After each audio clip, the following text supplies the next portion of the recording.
Okay, here's Deanna. One of her first times driving with the camper.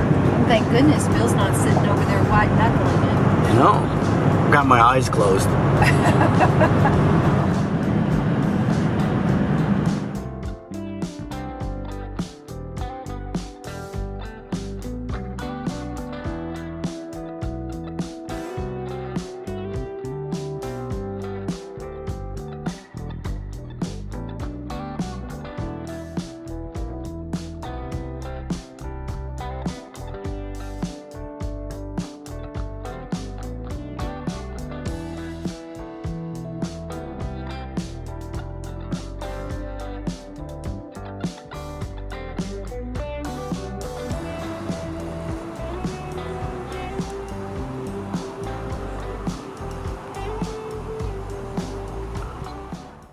The Theodore Roosevelt National Park is divided into 3 units: the North Unit, the South Unit, and the Elkhorn Ranch Unit.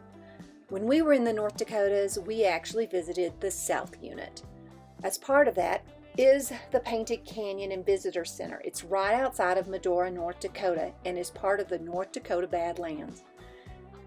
Painted Canyon Overlook was a tourist attraction long before the federal government made it part of the Theodore Roosevelt National Park in 1964. People have been stopping since the mid-1930s. At different times, there was a gas station, gift shop, and there was a scenic restaurant, and there were a few other things that were at this spot where people would stop and look and enjoy. The main park was established in 1947 as the Theodore Roosevelt Memorial Park, but was later renamed as the Theodore Roosevelt National Park in 1978. We stayed at the Red Trail Campground in Medora, North Dakota while we visited the national park. The area has a lot to offer a tourist, including Medora Musical, a live show that they perform during the summer.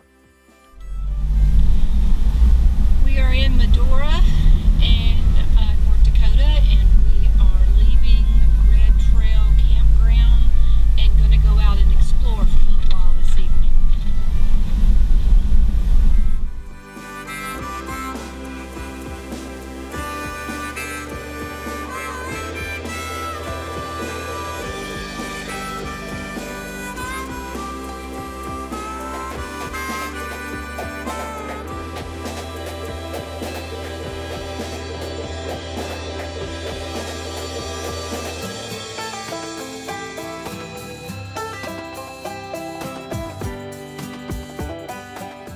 Theodore Roosevelt first came to the Dakota Territory in 1883 as a bison hunter, but before he left, he bought a cattle ranch.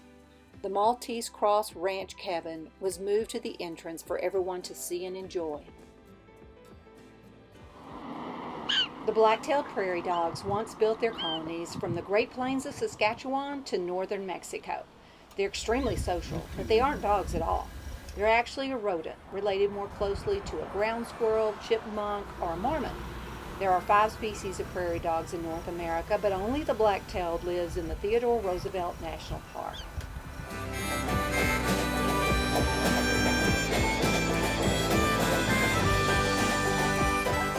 In Theodore Roosevelt's day, there were plenty of bison in the area, but in 1947 there were no bison in the park.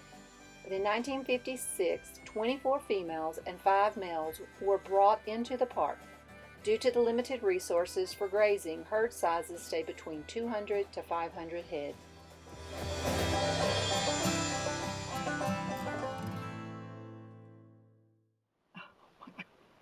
Wants her mom to get up. Wants a nurse.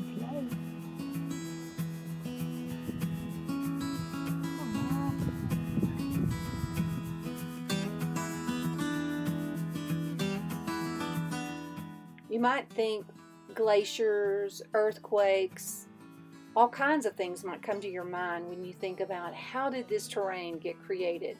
But it was simply rain, melted snow, wind, and the waters of the Little Missouri River that created this canyon.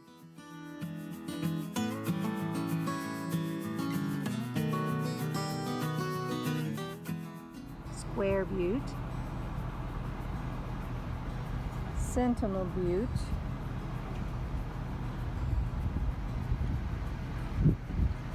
Camel Hump Butte, and West and East Twin Buttes.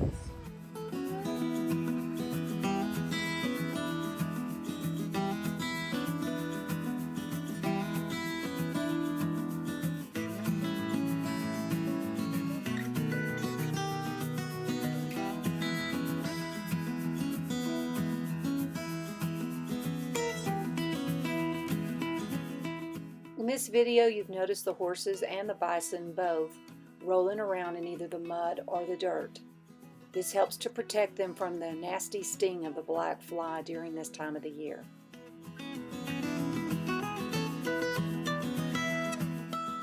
The park held a horse roundup in 1954 and removed 200 branded horses. A few small bands were too elusive to capture at the time. Horses were not thought of as free-range animals to be protected by the park. Besides, these horses belonged to the ranchers who would let them run free to graze until they were needed on the ranch to do work. But in 1970, the park policy changed, and those unclaimed horses became part of the historical setting.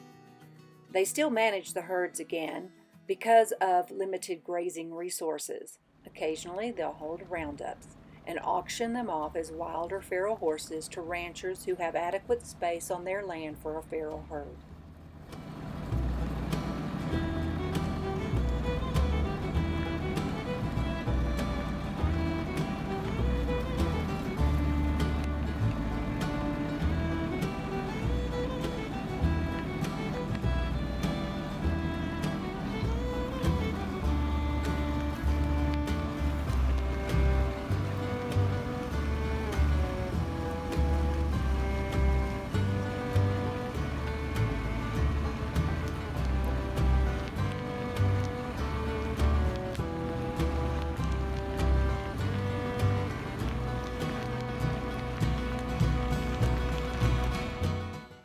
Theodore Roosevelt is quoted as saying, "I have always said I never would have been president if it had not been for my experiences in North Dakota."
That sun is right in my eyes and his.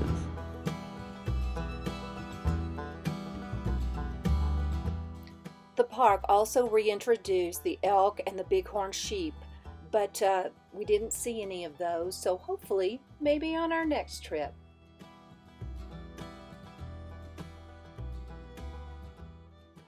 We're taking off here. We're leaving, where are we? Oh, Medora, North Yeah, and Dakota. we just left Red Trail Campground. Red Trail Campground, and just want to let everybody know that every once in a while you don't have a day go the way you have planned it. So first thing I did, things do snowball. Yeah, first thing is I thought I had all my stabilizer jacks up, and I start pulling out and I hear a noise, and no, I had one down and it was dragging.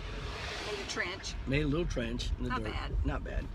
But the bad part was I got out, I had to unlock the back bin, get out the jack handle, put it up and put it in, and we get down the road and going down the road and I go, where are the camper keys? Thank goodness he thought of it when he did. I mean, we were just on the highway when he thought Right, of we it. were probably 3 or 4 miles from the campground. Yeah, if we had been 40, 50 miles from here. Yeah, it'd been bad news. So we found a place to turn around. We were on the interstate. We only a couple miles, turned around, checked the road coming back, went all the way back to the campground, and sure enough, they were right where I had got out. I must have dropped them or set them on the bumper. So the takeaway for today is when your mornings aren't going like you thought they would go, get another cup of coffee, sit down and survey the situation. And sometimes you just think you're doing everything right, but you just miss something. Yeah. We have a checklist, and I should have taken it out and double checked it, looked at every stabilizer check. Takeaway for the morning is drink more coffee. I don't think that's the takeaway. Yeah, I only had 1 cup, so I don't start functioning until cup number 2. Well, then you better get started. Yeah, I know, got a long ways to drive today. Cheers. Cheers. And just